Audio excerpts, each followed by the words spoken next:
Olá pessoal, sejam bem-vindos então ao canal Entre Linhas. O que você tá com isso aí levantado assim? Estou só segurando, que tem muita coisa na minha mão. Desculpa, mas eu seguro aqui embaixo. Exatamente. Tá bom. Olá pessoal, sejam bem-vindos ao canal Entre Linhas, um canal que vai explorar os assuntos que estão nas entrelinhas da lição da Escola Sabatina. E nessa primeira lição nós vamos iniciar aqui mais uma série de 13 lições. O tema geral é Unidade em Cristo. Nós usamos aqui esse guia, né? Se você não está familiarizado, é um guia que tem todas as lições. Diariamente você tem um tema que o guia sugere para você. E aqui nós vamos então pegar os primeiros temas da primeira lição. Criação e queda.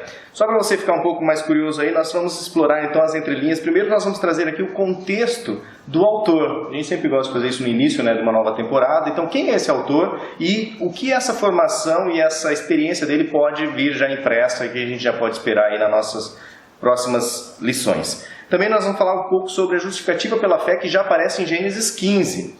Ou seja, logo no começo existia já a justificação pela fé. E muitos têm dificuldade de entender isso até hoje. Vamos trabalhar os dois conceitos hebraicos, emuná, de sedakar, fé e justiça. O Ricardo vai trazer aqui para nós.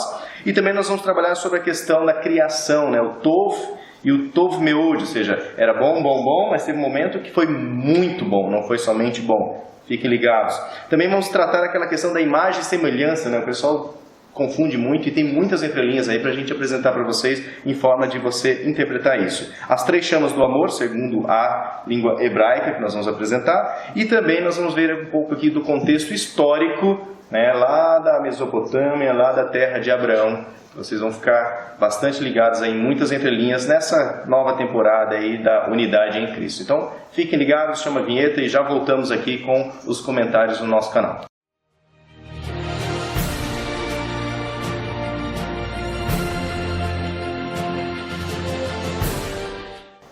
Bom pessoal, então vamos lá, antes de nós entrarmos nas entrelinhas, gostaríamos de agradecer aqui a Shekinah Noivas, que é patrocinadora desse vídeo aqui, está nos ajudando então a manter esse projeto Entre Linhas. No final do vídeo você vai ver então uma chamadinha aí, não se espantem. E nós queremos agora destacar aqui alguns comentários lá no nosso canal, que é muito importante que você comente. Deixa eu pedir licença aqui, ó. Você pode ver lá, Romero Andrade aceitou o desafio firme, Ricardo, né? Porque na 12ª lição o Ricardo estava meio abatido. Eu falei, vamos lá pessoal, firmeza pro Ricardo. Renata Franca comentou, amo esses vídeos, me ajudam muito. Silva Garcia, hashtag fui até o fim, assiste até o fim do vídeo. Edilza Nascimento, sempre curtindo e compartilhando. Bom sábado, boa semana. Carlos Alberto Nogueira também foi até o fim. Depois colocou aqui um comentário, se vocês quiserem ler, pode responder também, que é uma dúvida dele. O Wellington Carniato Camargo, nem sempre nossos planos se realizam como gostaríamos, é um comentário sobre a vida de Paulo, né? Mas se estão nas mãos de Deus, no final será o melhor, com certeza. Vinícius Souza comentou, fui até o fim, isso aí Vinícius, desculpa. Marlise Shorn, né? Fui até o fim também, isso aí Marlise. Elcio Monteiro, Descabela, como sempre, comentando conosco. Carlos Alberto, Fernando Ferreira de Souza, Leila Maria, fui até o fim. Jonathan Souza, parabéns. Maria José Alves, Robertson Dolce comentou. Silva Garcia, Edna Patrícia, Luiz Henrique, voltando a comentar conosco. E muitos outros comentários aí, né? Se você quiser, acesse lá no nosso canal, tem lá todos os comentários. Às vezes os irmãos postam algumas dúvidas, né, Ricardo? E você pode mesmo tirar essa dúvida. Nós estamos lendo todos os comentários, mas não estamos com tempo para respondê-los a todos. Alguns a gente consegue até responder. De qualquer forma, muito obrigado pessoal, porque seu comentário é muito importante. Faz com que o YouTube entenda que esse conteúdo é relevante para você e para toda a sua rede de amigos. E aí ele sugere isso, beleza? Vamos lá então, o que não interessa, vamos às entrelinhas.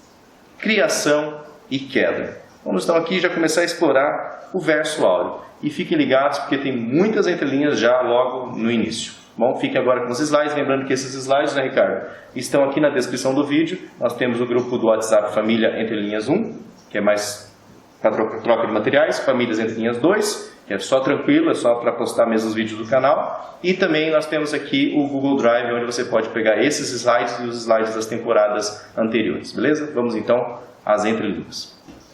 Então vamos lá, gente. Lição 1, Criação e Queda. Unidade em Cristo. O Alexandre vai fazer a apresentação do autor, que o Lúcio falou agora há pouco. Então, o título da lição, né, no geral, é Unidade em Cristo. E o autor se chama Dennis Fortin. Ele é professor de teologia no Seminário Teológico Adventista do Sétimo Dia na Andrews. e ele se uniu ao corpo docente em 1994, atuou como diretor do programa de mestrado em Divindade, foi reitor associado, presidente do Departamento de Teologia e Filosofias Cristãs, e até recentemente ele foi reitor da Andrews. Pelo perfil a gente consegue entender que existe uma diferença entre essa lição e a lição anterior, porque na lição anterior nós acompanhávamos um livro. Nessa lição nós temos uma abordagem diferenciada, uma abordagem temática, e pelo perfil do autor acreditamos será uma abordagem com um certo teor acadêmico. São 13 lições e a gente percebe uma vinculação, uma estrutura entre os títulos dessas lições. As duas primeiras elas falam do processo de queda, de degeneração e de rompimento de uma unidade. Durante o conjunto da lição, até lá pela lição 11, se fala da tentativa de restabelecimento da unidade, de reconstrução de uma unidade, para no fim nós chegarmos à organização do remanescente da igreja cristã hoje e a proposta de unidade para essa igreja, e por fim a restauração final daquela relação que havia sido destruída com o pecado. Então, ela começa com a queda e ela termina com a redenção. Existe uma estrutura no conjunto da lição. E aí, na lição de hoje, nós falamos do processo de criação e queda. Como o ser humano foi criado e como o pecado entrou no mundo. Então, vamos lá, vamos passar os slides. Que lição? Bom, primeira coisa, a gente tem aqui no sábado, a gente tem o verso, que antigamente era chamado de verso-alvo. Então vamos lá, vamos dar uma olhada aqui no verso para memorizar, que antes era chamado de verso-alvo, né? Então Deus conduziu Abraão até fora e disse: olha para os céus e conta as estrelas, se é que o podes. Ele disse: será assim a tua posteridade.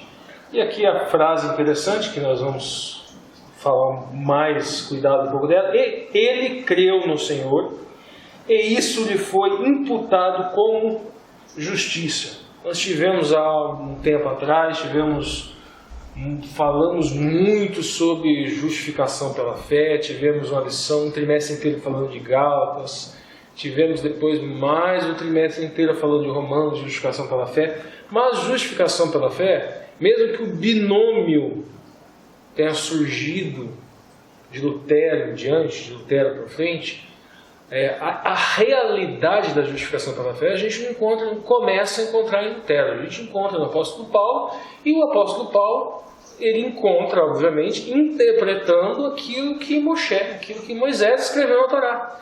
E essa passagem que denota isso. E creu ele no Senhor, e foi-lhe imputado isso por justiça. Justificação pela fé é justamente isso. Imputado justiça, imputado por justiça. Duas palavras que se destacam aqui, duas palavras hebraicas. Primeiro essa aqui, creu, é emuná. A gente tem um aleph, um mem, um nun e um re.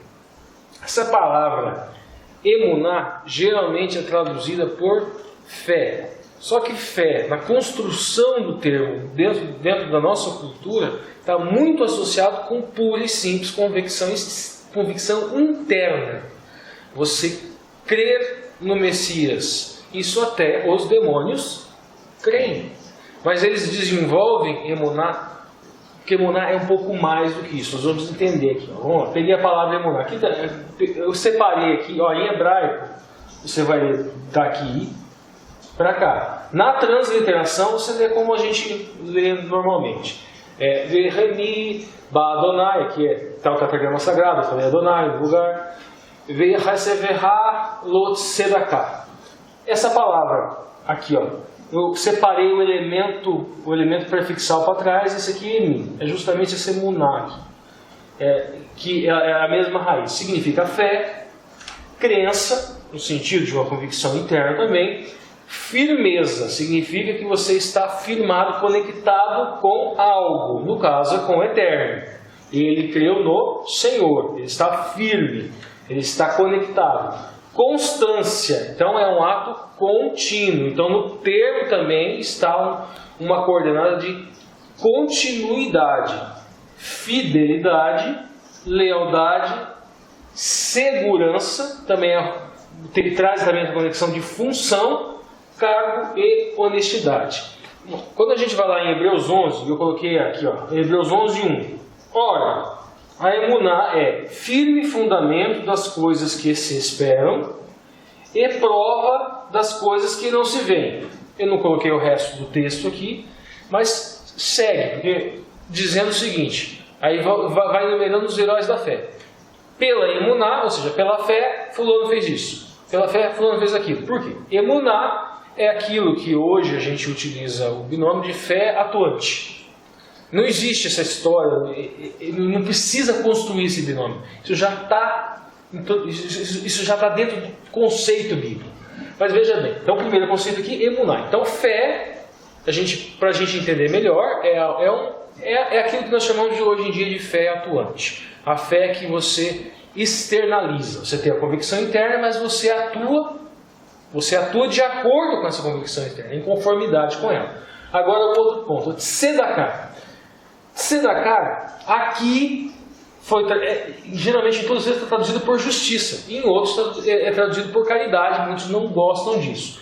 Por que é traduzido por justiça? Porque a caridade e a justiça são dois conceitos que se ligam quando se fala do eterno. Mas veja que a justiça é imputada. Se a justiça é imputada, significa que não cabe a ele. O apóstolo Paulo em Romanos, fazendo essa leitura que está no Bereshit, ele diz, pois, o que diz a Escritura? O que diz a Escritura onde? No livro de Gênesis, na Torá, no Bereshit.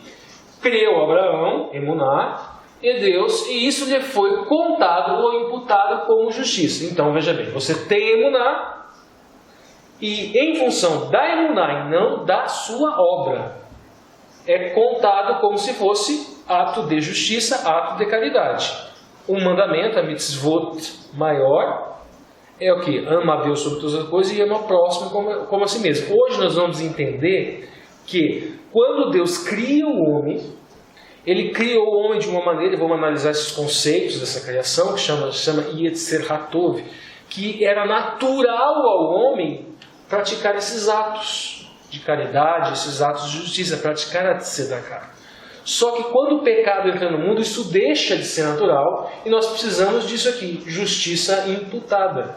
Precisa ser contado ou imputado de alguma forma. E a justificação pela fé é justamente isso.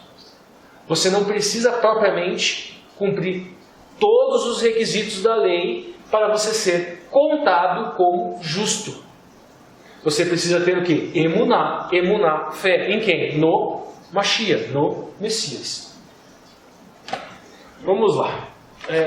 Você vai ter alguma fala? Não. Continua. Amor, você falou do amor, né? Aí você já poderia... Continua. Vamos para o domingo, então? Vamos lá. Então vamos lá. A gente não está marcando muito o dia da semana, mas esse assunto agora aqui, ele é relevante, é referente mais ao domingo, né? O autor na lição, ele faz um resumo muito interessante com relação ele constrói um raciocínio interessante, que ele fala que essa unidade, que o amor é justamente o que corresponde a essa unidade que existia antes do pecado entrar no mundo. Correto, tranquilo. Então vamos entender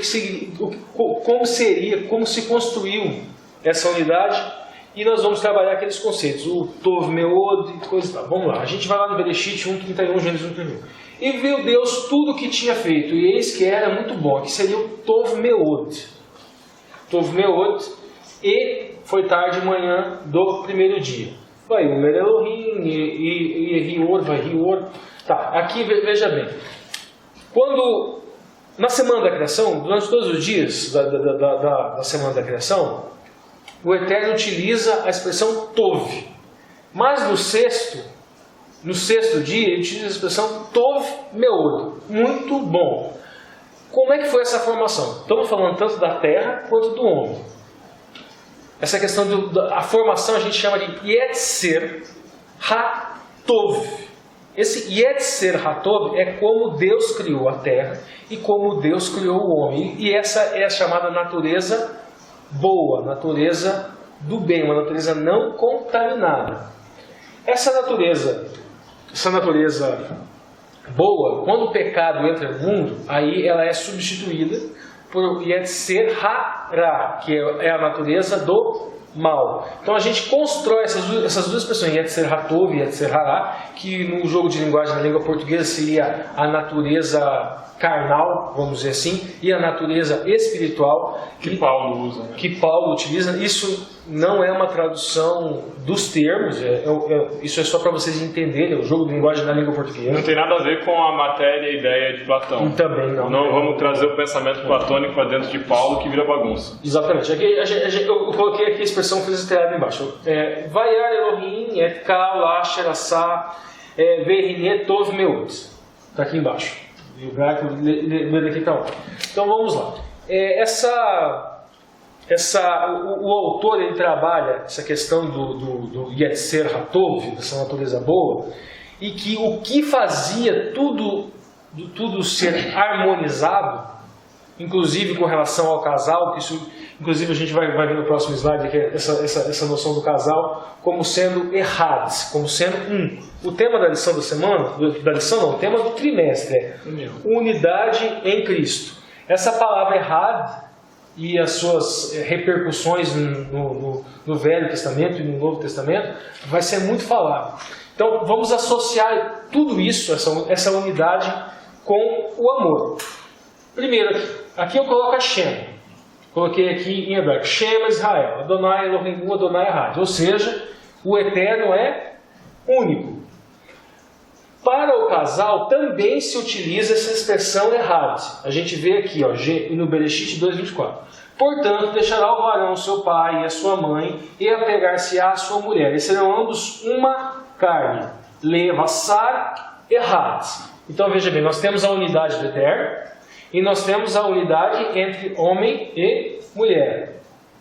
Uma só carne. Aqui a intenção poética, obviamente, do autor é denotar essa harmonia. Que o casal é uma construção poética para que o casal, nessa natureza do Yetzer Hatov, eles estavam também harmonizados com o Eterno. Essa imagem que eu coloquei não foi despropositadamente, não. Essa imagem descreve justamente isso que eu estou falando. Outro ponto. Devarim 7:9.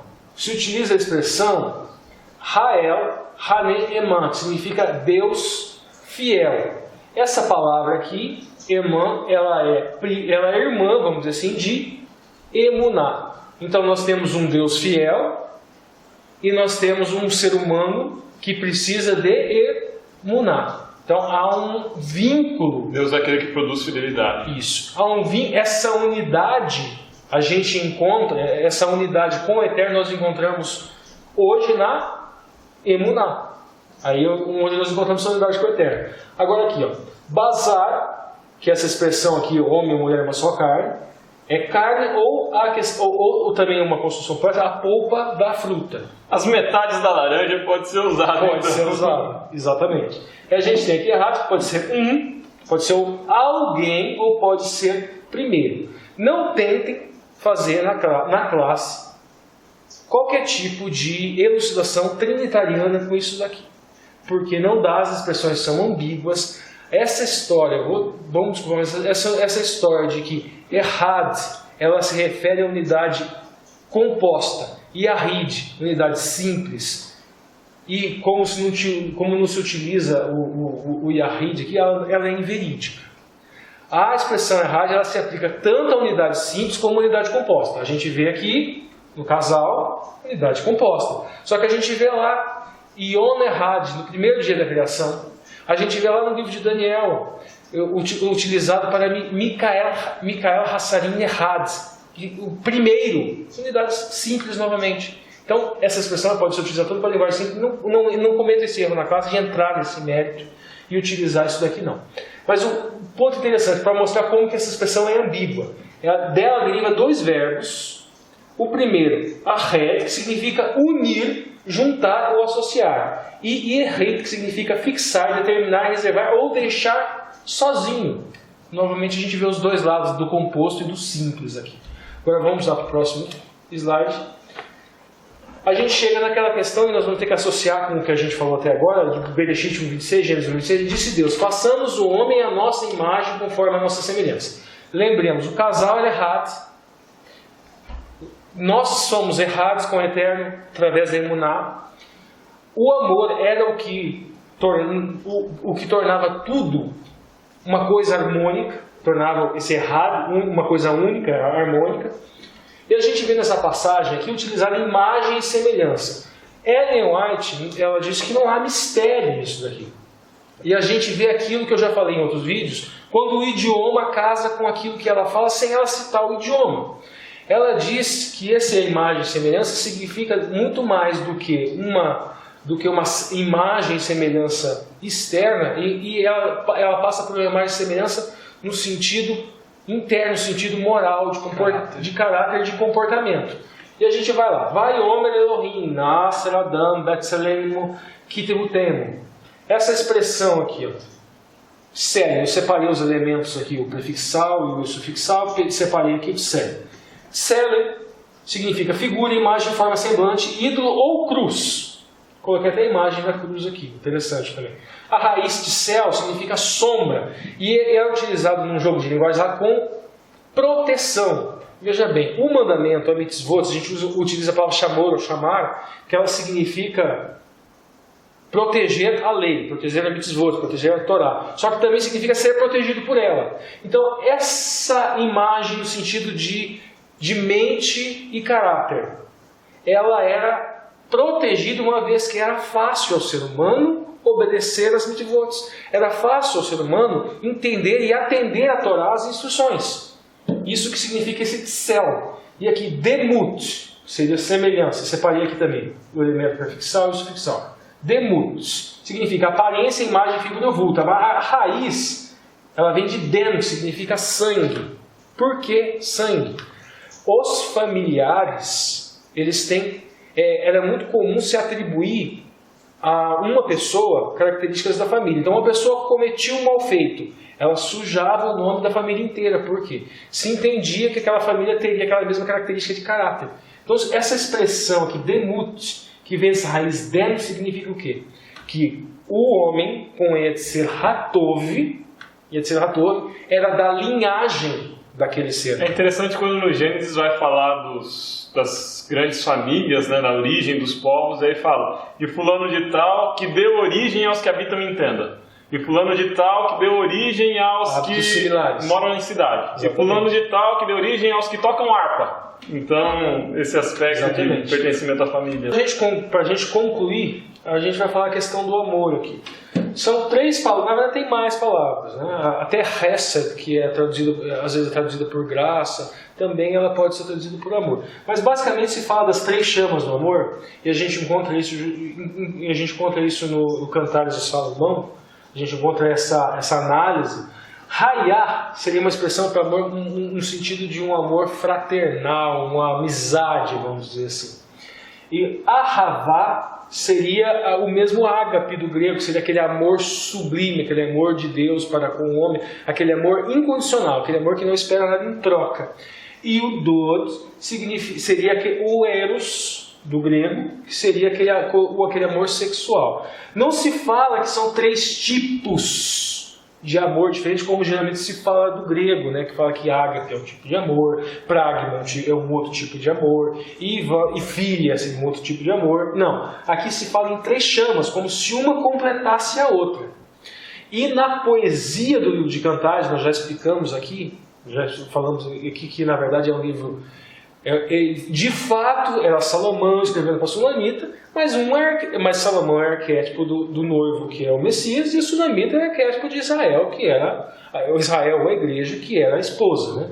Então tem um duplo sentido, vamos dizer assim. Mas esse amor do Eterno para conosco, ele seria composto por essas 3 palavras.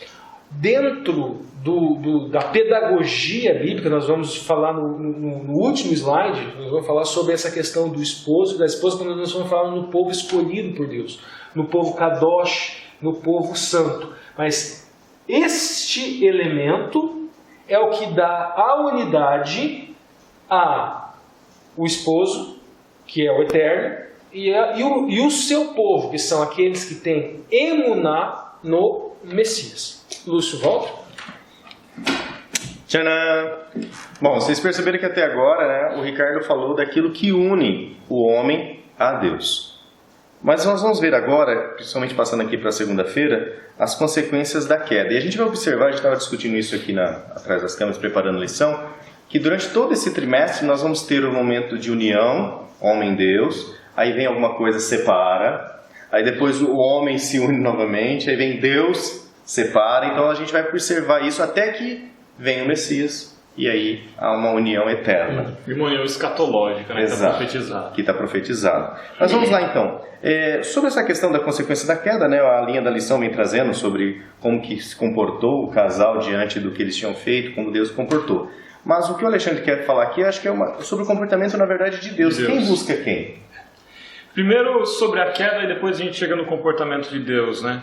É possível ver na linha que o autor produz na lição uma preocupação com valores universais que produziam a estabilidade no Éden.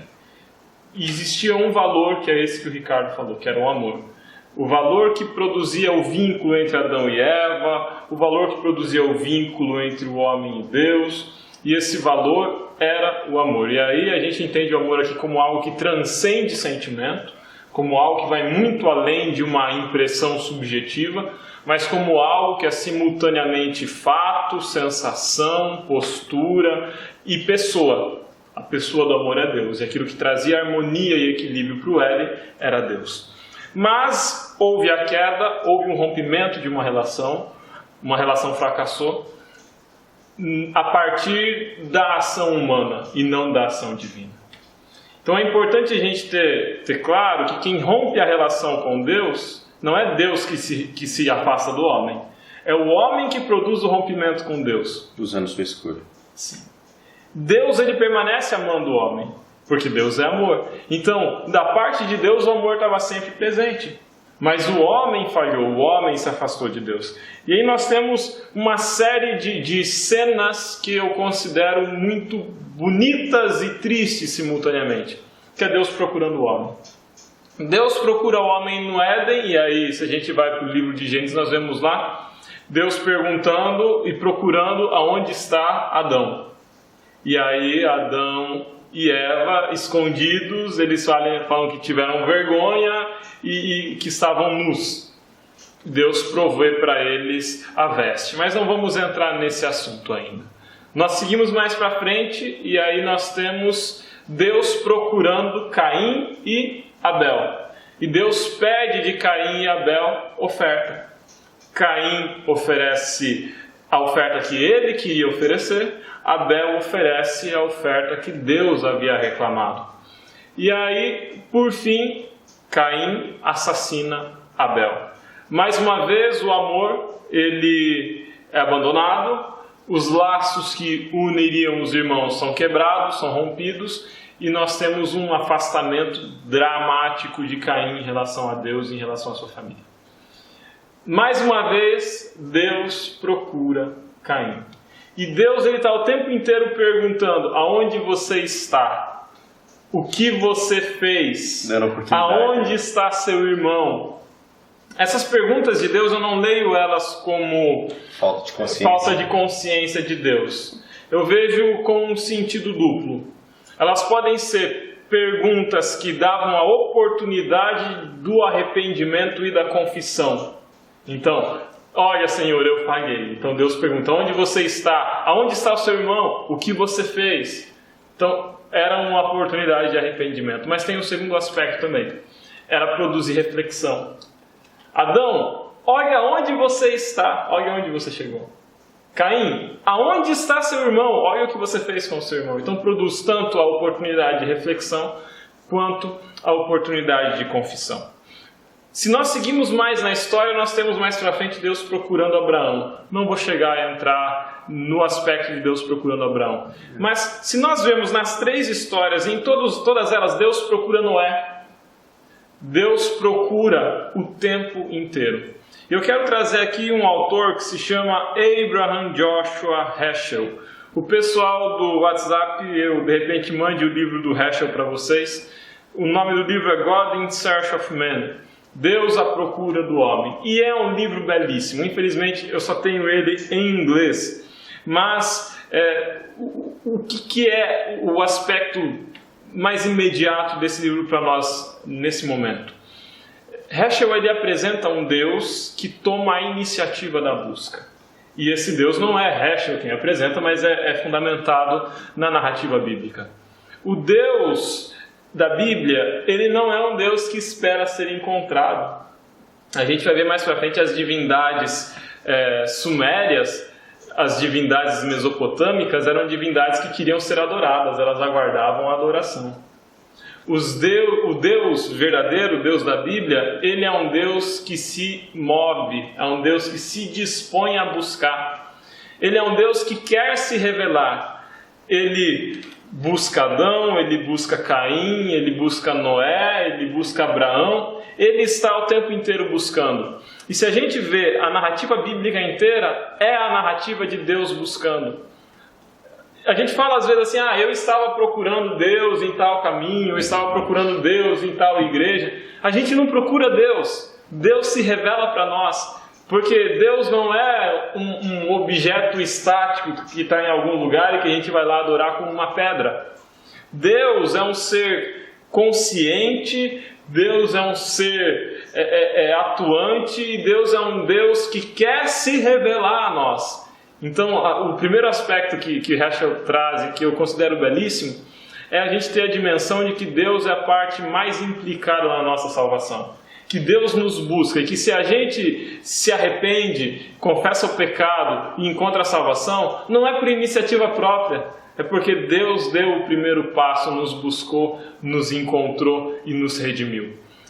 Esse Deus, ele buscou toda a humanidade na pessoa de Cristo. Quando nós chegamos no Evangelho, nós vemos um Deus se fazendo carne, se fazendo homem para se revelar. O que é isso senão um Deus que busca? E por fim nós chegamos à promessa. O Deus que buscou Adão no Éden é o mesmo Deus que nos buscará, que nos buscou em Cristo e que nos buscará no futuro para a vida eterna. Essa vai ser a estrutura geral da lição. Um Deus que busca e que no processo de busca ele pretende produzir unidade, ele pretende produzir amizade, ele pretende produzir amor, ele pretende restabelecer aquele vínculo do Éden que foi rompido, aquele vínculo que foi quebrado, restabelecer a lei de Deus que é o amor.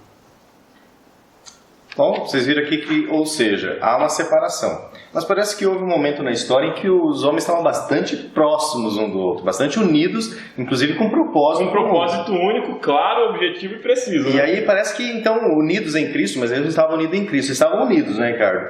Mas estavam unidos para quê? Para o mal. Para o mal. E aí parece que há agora o dedo de Deus para separar. Então, fiquem aqui ligados, nós temos aqui o próximo slide que vai trazer sobre o Deus que une é o Deus que separa também. Fiquem. Vamos lá, próximo slide. Então, Bereshit, né, Gênesis 11, 1. E era toda a terra de uma só língua, de uma mesma fala. Eu separei aqui também, 11, 6, por quê? Eu poderia falar, mas eu já preferi trazer o texto. E disse, eis que o povo é um. E aqui a expressão hebraica é an. E todas têm uma mesma língua. Está lá no Gênesis 11, 6. A gente vê que até agora que a gente está falando de quê? A gente está falando de uma separação, né? Ou seja, era o Errat, mas a gente estava falando sobre a ótica do Etzer Hatov, né? Do Tov Meod, tudo era muito bom. Deus forma o homem e a terra bons, mas o pecado separa. Esse amor e essa bondade é o que unia tudo, permitia tudo andasse de forma harmônica. Agora o que acontece? O Etzer Hará, Ou seja, há uma intromissão, uma formação nova, estranha à natureza, é o homem, se interfere, vamos dizer assim, e agora há uma unidade, mas uma unidade do mal, uma unidade ou uma oposição, vamos dizer assim. A gente encontra aqui, ó, a gente encontra esse sujeito aqui, Nimrod. O Alexandre depois vai falar do épico Gilgamesh, e provavelmente o mesmo personagem deu origem ao texto bíblico e ao épico Gilgamesh, que é um épico sumério. O que acontece? Dentro da tradição rabínica, dentro da tradição judaica, há uma dupla interpretação de que uma entende que esse sujeito não era um sujeito mau, o outro entende que ele era um sujeito mau. Pela doutrina bíblica que nós adventistas adotamos a segunda interpretação de que ele era mau, sim. Então vamos seguir e vou trazer a fonte, o que essas fontes judaicas falam. Que esse sujeito aqui, isso a gente confere na Torá mesmo, da linhagem de Cã. A gente lembra a história de Noé, que ele se embriagou e Cã zombou e os outros não. E houve uma maldição sobre ele e que ele serviria os outros irmãos. E esse sujeito Nimrod é justamente da linhagem de Cã. E que dentro dessa interpretação ele estaria afrontando justamente essa profecia que veio da boca. Porque ele estabeleceu domínio sobre os outros. E estava tentando dominar os outros, inclusive com escravidão. Dominando e de uma forma que nunca tinha acontecido até então. Falando e pensamos nos antediluvianos, que chegaram a um nível de maldade extremo. Ele estaria fazendo uma coisa inédita segundo essas fontes judaicas. Por isso chamou seu nome Babel, no caso a Torre de Babel. A gente vê aqui 2 betes e 1 lâminas. Portanto, ali confundiu. A gente vê aqui 1 bet e 2 lâminas. Isso aqui é um trocadilho. O significado pictográfico do bet é casa e o lâmina ir para. Veja bem, 2 casas indo para uma direção. E agora aqui, ó, confundiu que seria Balal, seria um bet, uma casa indo para 2 direções, ou seja, divisão. Só que essa divisão aqui, ó, o separar de uma casa, um vai para uma direção, outra vai para outra direção, ela se dá por intermédio do Senhor. Ó. Confundiu o Senhor a língua de toda a terra e dali espalhou o Senhor sobre a face de toda a terra.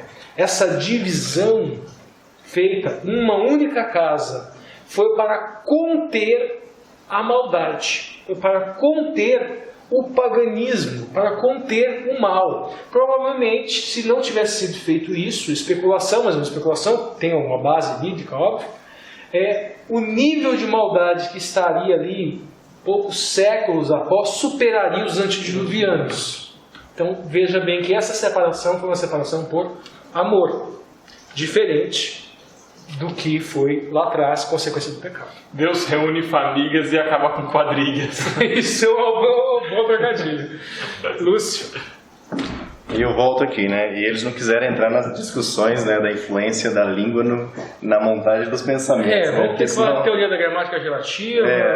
Mas se o Lúcio quiser se divertir rapidamente, a gente conversava antes aqui nas entrelinhas das entrelinhas, que o processo de formação mental ele passa pelo nosso idioma, por aquilo que a gente fala. Nós só somos capazes de pensar aquilo que nós somos capazes de falar. Então, no momento em que Deus altera o idioma dessas pessoas, ele não estava alterando apenas a gramática, ele não estava alterando apenas a forma de falar, ele estava alterando a forma como o raciocínio se processava dentro da mente deles. Então, aí surgem diversidade de culturas também. É por isso que esse povo todo não conseguia viver junto. Não bastava um tradutor para reunir eles, porque a cultura se tornou diversa. Isso, utilizando uma alegoria do Noam Chomsky, ele fala de princípios e parâmetros, que seriam como se fossem lâmpadas, algumas acesas, outras apagadas. Conforme fosse o código de lâmpadas acesas e apagadas, princípios e parâmetros, nós teríamos um idioma X. Se o código for diferente, um idioma Y. Então aqui teria sido o quê? Alterados os princípios e parâmetros mentais. do raciocínio humano. Legal, né, pessoal? Entrelinhas, das entrelinhas, das entrelinhas. E vai continuar agora as entrelinhas, lembrando que deixe seu joinha se você gostar. Se você estiver assistindo numa TV Smart,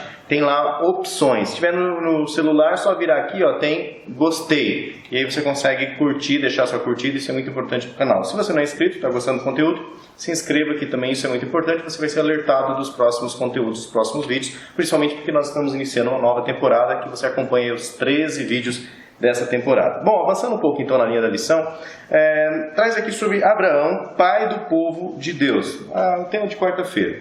E aí nós temos muitas entrelinhas. Nós vamos começar aqui primeiro falando sobre o contexto histórico lá naquela terra de Ur, dos caldeus, lá antes, quando Deus chamou Abraão. Então nada melhor do que o nosso amigo historiador Alexandre aqui nos dá esse contexto, como que era essa terra. Eu vou pedir agora para o Lúcio projetar aqui o mapa e a gente vai ver certinho, geograficamente. Vamos até comparar com a região de Paulo depois, aonde que ficava isso no mapa. Beleza, então fica aqui com o mapa. Nesse mapa que nós temos aqui, nós visualizamos a região que é chamada de Crescente Fértil.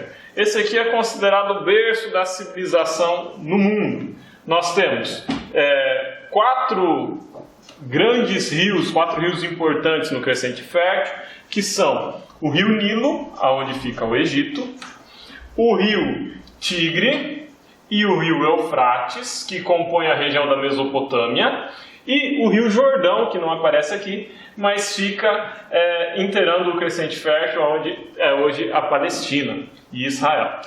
E teríamos 2 rios fósseis, que é aqueles que a gente encontra no Gênesis, que não está aqui no mapa. Não existem, inclusive porque a geografia mudou com o dilúvio, né? Mas toda essa região em formato de lua crescente aqui, ela é chamada de Crescente Fértil. É a região onde surgem algumas das primeiras cidades no mundo, é a região onde se praticava agricultura irrigada, principalmente nas margens do rio Tigre e do rio Eufrates. Para vocês se situarem, que estão acompanhando da lição passada, a região das viagens de Paulo, elas saíam aqui da região da Antioquia da Síria, que é óbvio, não existia nessa época, passavam pela ilha de Chipre e vinham para a região onde hoje é a Turquia. Mas, em relação à vida de Abraão, nós falamos do outro lado, aqui do Golfo Pérsico, próximo de onde hoje é o Irã, próximo de onde hoje fica o Kuwait e próximo de onde hoje fica o Iraque. Abraão, ele teria saído aqui da cidade de Ur, dos caldeus. E quando o Ricardo falou da construção de Babilônia, da Torre de Babel, seria feita pelo governante da cidade de Uruk. Como que é o nome do cara mesmo, Ricardo? Nimrod. O governante da cidade de Uruk. O caminho que Abraão faz, sai da tua terra, da tua parentela, é saindo da cidade de Ur, subindo pela Mesopotâmia. Toda essa região aqui era desértica, mas a Mesopotâmia era uma região irrigada, então era uma região de plantações, de rios. Ele sobe a Mesopotâmia e vem até Jerusalém, até a região de Canaã, né, que fica aqui na cidade de Jerusalém. Então, Abraão vem primeiro para cá. Quando ele desce para o Egito, tem a época de seca, ele vem até essa região e depois volta para a região de Canaã. Esse aqui é o mundo do tempo de Abraão. Agora, quais as características dessa época? Essa época é marcada pela existência de cidades-estados, cidades autônomas. Então, vão existir tentativas de se aglutinar elas na forma de impérios, como o primeiro império babilônico, o império dos caldeus, o império assírio. Então, existem tentativas de se estabelecer domínios territoriais, mas cada cidade existia com uma grande independência. Essas cidades elas eram governadas, na sua maioria, por reis sacerdotes. Eles eram não propriamente tidos como divindades, mas os reis das cidades mesopotâmicas, eles eram também chefes religiosos, sacerdotes. A maioria dessas cidades tinham um deus patrono, então elas tinham o deus da crença e protetor da cidade, e outros deuses, então eles eram sociedades politeístas. Cada uma dessas cidades, na maioria delas, elas eram construídas em torno de um zigurate, ou um complexo templário palaciano. Os zigurates, eles eram construções em forma de pirâmide, não a pirâmide exatamente como a egípcia, mas eram construções pontudas. E há quem diga que a Torre de Babel ela seria um grande zigurate, né? Uma proposta de construir um grande zigurate. O zigurate ele era o centro de comércio, o centro de cobrança de imposto e era o lugar onde moravam esses senhores importantes.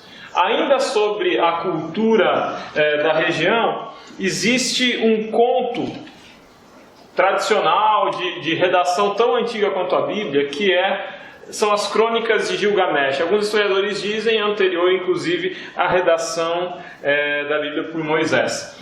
As Crônicas de Gilgamesh vão contar a história de o rei de Uruk, Gilgamesh, que seria muito poderoso, muito forte, inclusive a ponto de desafiar os deuses. E esse rei poderoso, ele tinha características de ser profano, sensual, de ser muito forte, ser um semideus, mas ser também mortal. E ele luta para encontrar a imortalidade.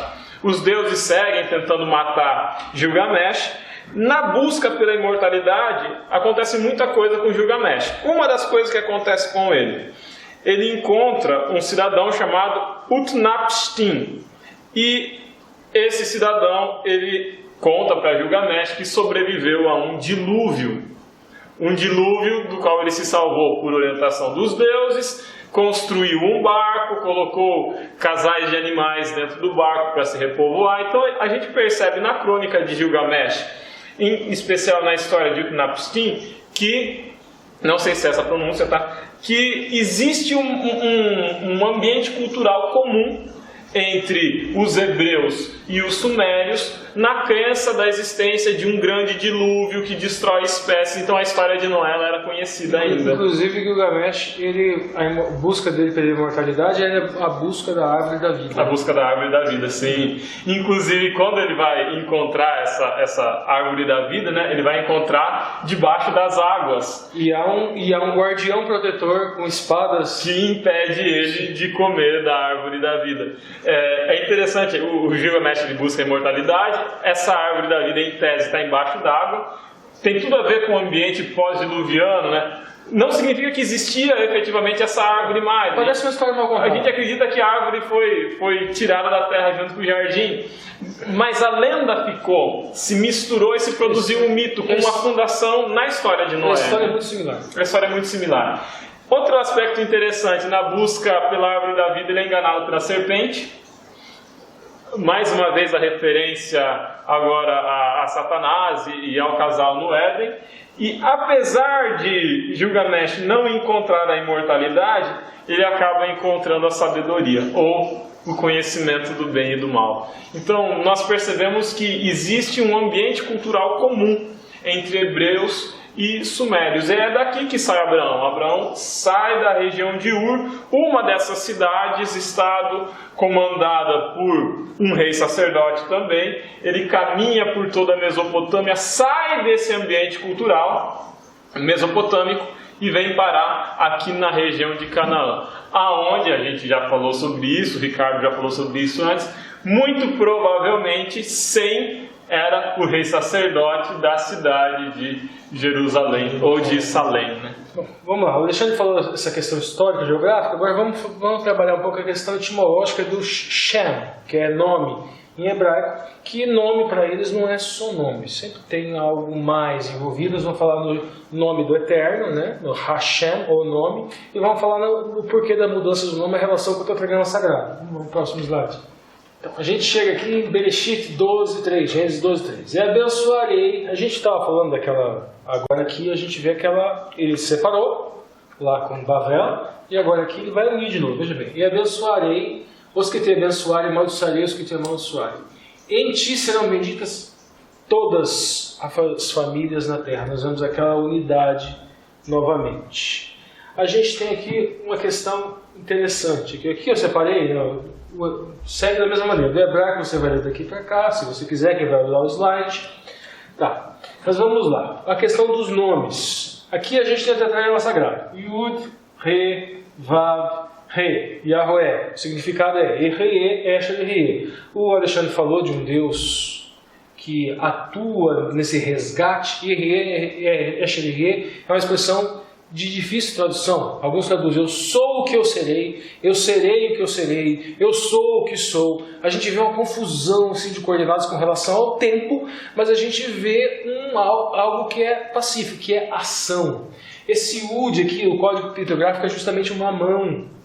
Esse Re seria contemplação, esse Vav seria uma estaca e isso aqui contemplação. Ou seja, uma ação, contemplação, vínculo dessas duas. E justamente essa letra aqui, ela entra no nome de Abraão e ela entra no nome de Sara. Justamente essa letra que se repete 2 vezes no tetragrama sagrado, ela entra no nome de Sarai, que seria a princesa. A gente teria aqui um Shin, um Het e um Yud.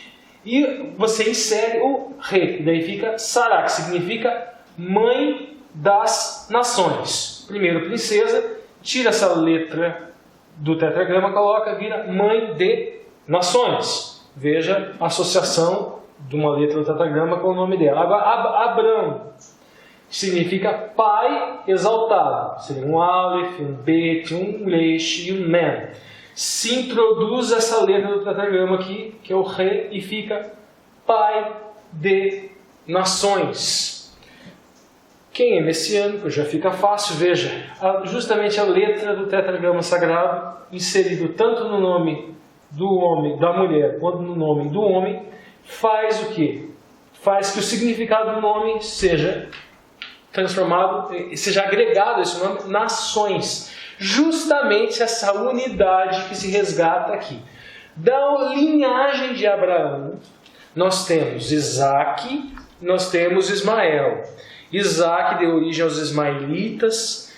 Muitos povos árabes vêm dos vêm de Ismael, os ismaelitas. Ele vai para a região do Egito, então tem muita influência dessa linhagem lá naquela região também, Egito, Arábia Saudita. Mas Isaac, ele dá origem a 2 filhos, Jacó e Esaú. Jacó, que dele vem o Israel, vem todo o povo, vem o povo hebreu. E a gente tem Esaú que dá origem a Edom, que seriam os edomitas, que também é um povo que por um tempo fica amigo de Deus, são primos, são impedidos de lutarem uns contra os outros por algum tempo, porque o caso da iniquidade deles ainda não transbordou. Mas o detalhe aqui, veja bem, essa união do Eterno, a gente estava conversando fora das câmeras com o Alexandre, a questão de um Deus fora do tempo e de um Deus dentro do tempo. Na narrativa, não há como você colocar um Deus fora do tempo. A própria etimologia da palavra narração. No texto hebraico você vai encontrar, obviamente, um Deus atuando dentro do tempo, mas essa palavra e esse significado, essa confusão de coordenadas de tempo e espaço, é que nos pode levar a um tipo de dedução, que é uma dedução lúdica, interessante e muito provavelmente plausível, porque se Deus é onipotente, nós não podemos limitá-lo a nada, nem ao tempo. Se existe um Deus único e exclusivamente dentro do tempo, o tempo é senhor dele. Ele é limitado pelo tempo. Deus é criador de tempo e Deus é criador de espaço. Ele não é limitado nem a tempo e nem a espaço. E aonde que nós encontramos na Bíblia alguma indicativa ou evidência disso é no tetragrama sagrado. Se o Ricardo permite, fica à vontade. Essa questão ela responde àquela pergunta capciosa que volta e meia é feita. Se Deus criou todas as coisas, o que era antes de Deus? Não tinha antes de Deus, não existia antes e nem depois. E quando ele fala, eu sou o princípio e o fim, o alfa e o ômega, significa que existe um princípio. O princípio está fora do tempo, o princípio está antes do tempo. Assim como no espaço não tem em cima, embaixo, direita e esquerda, porque no espaço não existe um ponto de referência, antes de Deus criar o tempo, e a partir do tempo todas as coisas, não existe antes e depois. Não é possível falar de um antes e depois fora da dimensão temporal. E o segundo aspecto é maravilhoso quando a gente aplica esse raciocínio à promessa de Deus. Qualquer promessa de Deus. Quando Deus faz uma promessa, É diferente de um homem fazendo uma promessa. Quando um homem faz uma promessa, ele faz uma promessa na expectativa daquilo que ele fará. Como Deus está fora do tempo, quando Deus faz uma promessa, Deus faz a promessa na certeza daquilo que Ele já fez no futuro. Para nós é futuro, para Deus já é presente, porque Ele é atemporal, Ele já está no futuro, Ele já preparou casa, Ele já voltou, Ele já salvou. O Cordeiro está morto desde a fundação do mundo, porque Deus é maior do que o tempo. Voltando a esse código pictográfico, veja bem, esse het, nesse código pictográfico, esse het significa contemplação. Contemplação. Dizem o quê? Que esse het, quando vem para a sala, é para a gente identificar o povo e para a gente ir já para quinta-feira, para a gente encerrar. Esse het seria a contemplação e o seria, no caso, a ação, contemplação da ação do Eterno, que é erie, ou seja, eu serei o que eu serei. Eu farei de tudo para resgatar aquela unidade perdida. E eu já fiz. O Cordeiro de Deus foi morto desde a fundação do mundo. Mas quando a gente pensa no Espírito que fecunda, de certa forma, que gera o Messias em Maria, esse código pictográfico traz essa imagem. E a gente já vê isso lá atrás. Por quê? Ismael, ele era o filho da promessa? Não, porque faltava, pictograficamente, faltando o quê?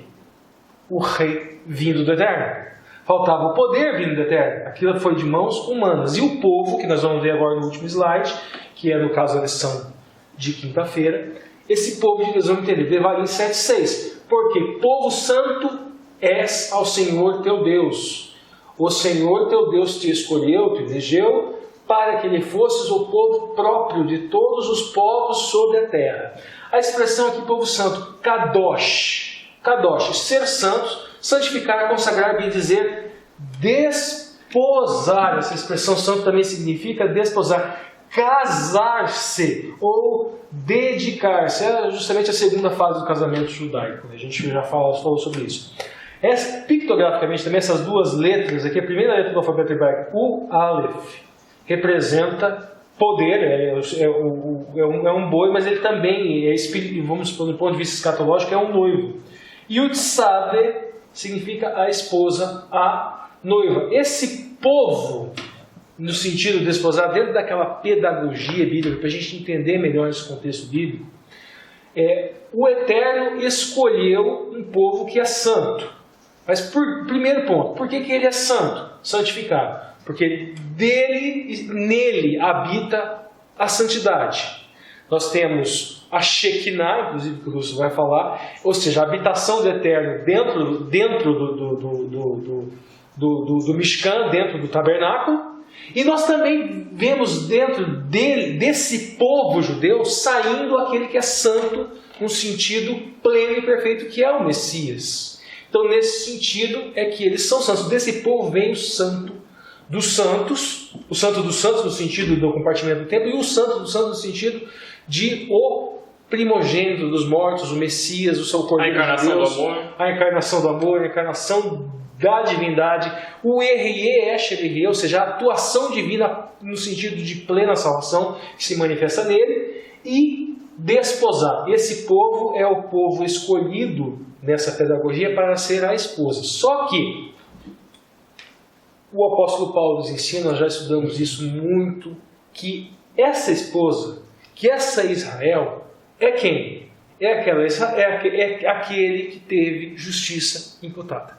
É aquele que teve tzedakah imputada. Se você tem emuná no Mashiach, como Abraão teve.